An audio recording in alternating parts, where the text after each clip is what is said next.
क्या आपको पता है कि ड्रैगन बॉल मल्टीवर्स बनने से पहले क्या था? अरबों साल पहले, जब ना यूनिवर्स 7 था, ना गॉड ऑफ डिस्ट्रक्शन और ना ही मल्टीवर्स जिसे आज सब जानते हैं, तब सिर्फ दो चीजें मौजूद थी, क्रिएशन और वॉइड। क्रिएशन से रोशनी, जीवन और समय पैदा हुआ था, लेकिन दूसरी तरफ वॉइड, जहाँ सिर्फ अंधेरा था। इस वॉइड के सबसे गहरे काले हिस्से में एक चीज पैदा हुई जिसने पूरे मल्टीवर्स की किस्मत बदल दी। वो कोई इंसान या गॉड नहीं था, वो एक एनर्जी थी, एक फ्लोटिंग बॉडी या कह लो एनर्जी जिसका नाम ज़ेरात था। शुरुआत में उसका कोई शरीर नहीं था, वो सिर्फ एक एनर्जी थी जो आसपास भटक रही थी। लेकिन जल्द ही उसे कुछ ऐसा दिखा जिसे देखकर उसकी अंदर की आग और भी ज्यादा बढ़ गई। हजारों सालों तक ज़ेरात उस अंधेरे में अकेले भटकता रहा।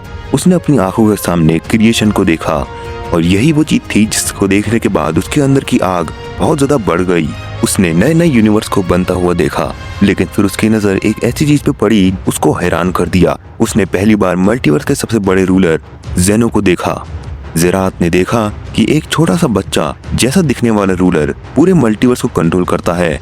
ज़ेनो के आसपास इतनी पावर थी कि वो सिर्फ एक उंगली के इशारे पर पूरा का पूरा मल्टीवर्स एक सेकंड में इरेज कर सकता था। और इस चीज को देखकर ज़ेरात को बहुत ज्यादा गुस्सा आता है। ज़ेरात जब ये सारी हरकतें अपनी आंखों से देखता है कि ज़ेनो अपनी उंगलियों से यूनिवर्स इरेज करता है, इस चीज को देखने के बाद ज़ेरात के अंदर बहुत ही बड़ा बदलाव आ जाता है और उसके अंदर एक ऐसी फीलिंग पैदा हो जाती है जो कि आने वाले समय में तबाही लाने वाली थी। ज़ेनो को यूनिवर्स इरेज करता हुआ देख ज़ेरात के अंदर नफरत और जलन पैदा हो चुकी थी। और फिर हम देखते हैं ज़ेरात खुद से कहता है कि आखिर ये कैसा रूलर है, आखिर ये यहाँ पर रूल भी कैसे कर सकता है जिसके पास सिर्फ डिस्ट्रॉय करने की पावर हो, जिसे सिर्फ मिटाना आता हो।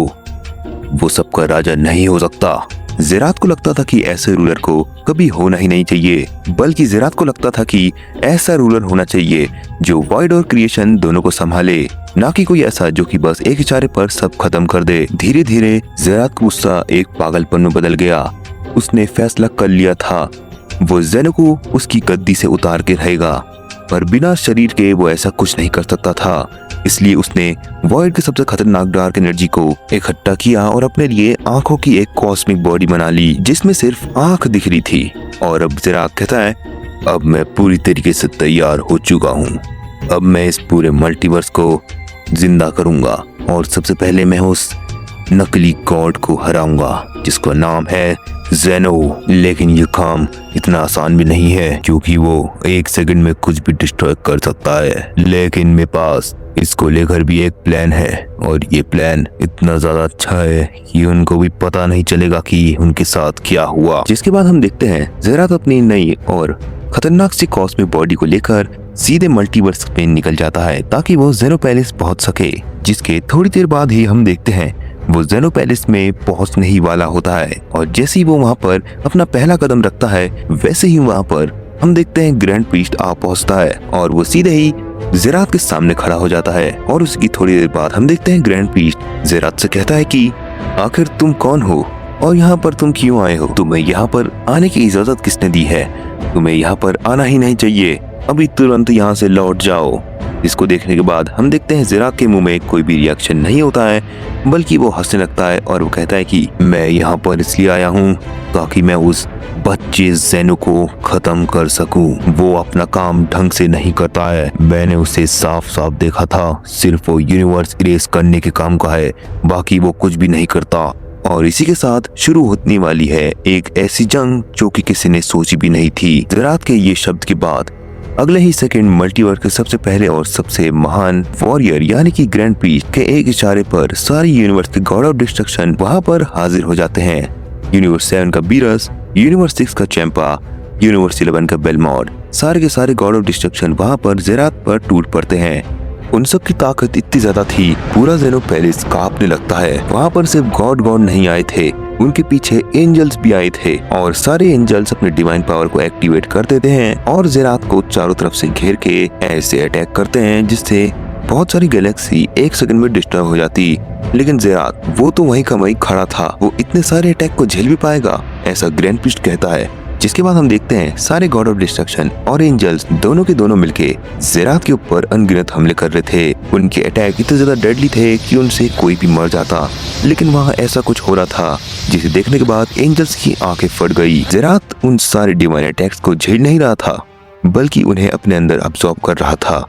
वो जितना अटैक करते, ज़ेरात उन सभी को अपने अंदर अब्सॉर्ब करता और उनके जितने भी पावरफुल अटैक होते, ज़ेरात उन्हें अपनी ताकत में बदल देता। मतलब कि ज़ेरात को जितने भी पंच मारो उतनी उसकी पावर बढ़ती जाती है। वो उन सारे पंचेस से इतना ज्यादा ताकतवर हो गया था कि अब वो हंस रहा था। लेकिन फिर इस चीज को देखने के बाद लॉर्ड बीरज गुस्सा हो जाता है और फिर वो कहता है कि लगता है अब मेरे को हकाई का यूज करना ही पड़ेगा। एक वही तरीका है जिससे शायद मैं इसे हरा पाऊं। और फिर बीरज अपनी सबसे खतरनाक पावर का यूज करता है और फिर वो कहता है हकाई डिस्ट्रक्शन की वो सबसे बड़ी एनर्जी किसी भी चीज को मिटा सकती थी, वो भी हमेशा के लिए। लेकिन जब हकाई ज़ेरात की तरफ बढ़ता है तो ज़ेरात ने जो किया वो देखकर सबके होश उड़ गए। उसने उस हकाई बॉल को अपने एक हाथ से पकड़ा और उसे कांच की तरह तोड़ दिया, यानी कि पूरी हकाई बॉल की एनर्जी इधर उधर बिखर गई। जब बीरज का हकाई भी नाकाम हो गया तो एंजल्स को समझ आ गया था कि ये जो सामने दुश्मन है ये बहुत ज्यादा खतरनाक है। उनने फिर सबसे बड़ा फैसला लिया। उनने अपनी सबसे खतरनाक एबिलिटी यूज करने का फैसला किया जिसका नाम था टाइम अल्टरनेशन। एंजल्स ने मिलकर पूरे बैटलफील्ड के लिए टाइम को फ्रीज कर दिया।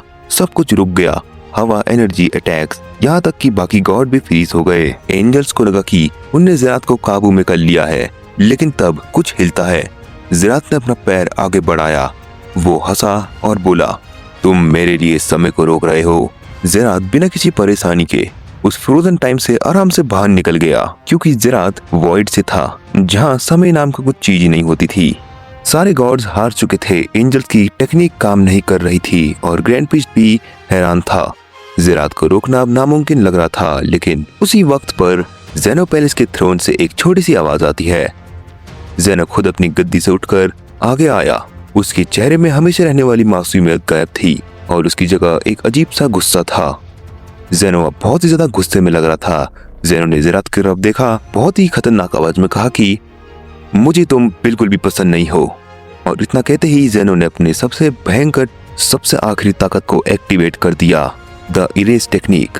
वो पावर जिसके सामने पूरा मल्टीवर्स कुछ भी नहीं कर सकता था। जैसे ही ज़ेनो ने अपनी इरेज टेक्निक को एक्टिवेट किया, वैसे ही एक चमकीली व्हाइट लाइट पैदा हुई। वो रोशनी इतनी तेज थी कि उसने देखते ही देखते पूरे बैटलफील्ड को, ज़ेनो पैलेस के आसपास पूरे हिस्से को अपने अंदर निगल लिया। वहाँ मौजूद गॉड और एंजल्स को अपनी आंखें बंद करनी पड़ी।